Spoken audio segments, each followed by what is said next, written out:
Okay, this is a real quick case that illustrates some key points about mandibular fracture treatment. So here's a patient who is post-trauma.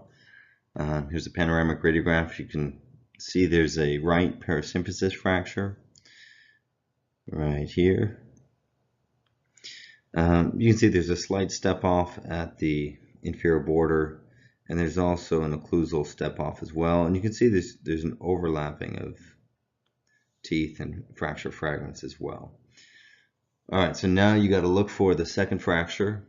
It's usually on the contralateral side, and if you look closely, you'll see right here.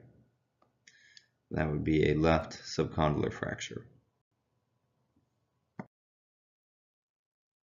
Here is the 3D CT reconstruction, again showing the right parasymphysis fracture and the left subcondylar fracture.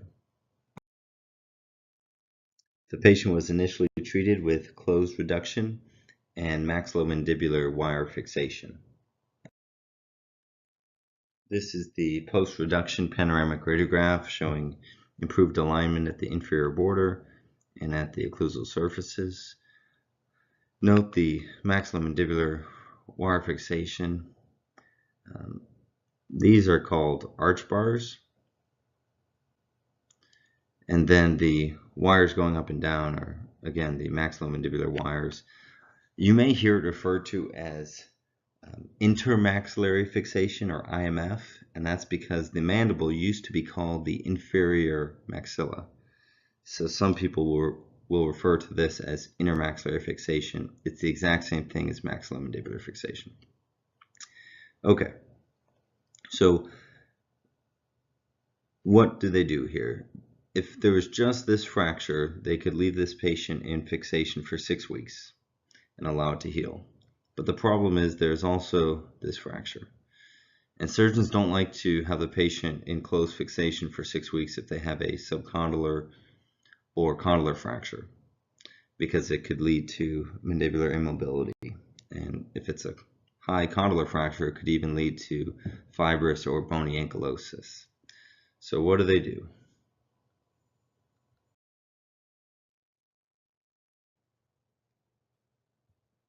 So what they do is they do open reduction and internal fixation of the parasymphysis fracture. And you can see there's a mandibular plate and screws at the inferior border. They keep the patient in maxillomandibular fixation.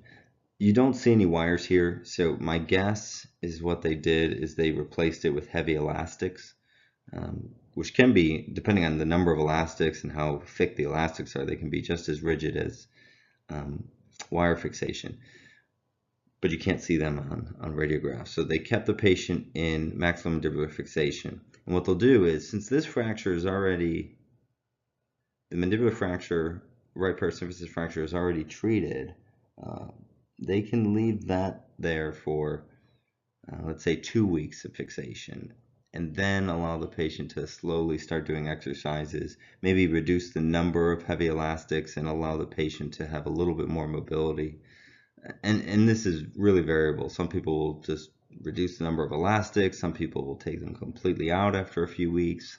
Some people will do 4 weeks. It's really variable. But the idea is that you have to release some fixation earlier than 6 weeks to allow normal condylar mobility on that side. So that's the idea. It can be confusing because you've got elements of closed reduction and open reduction, but I hope you can at least understand the thought process behind this so that these post-operative radiographs aren't too confusing.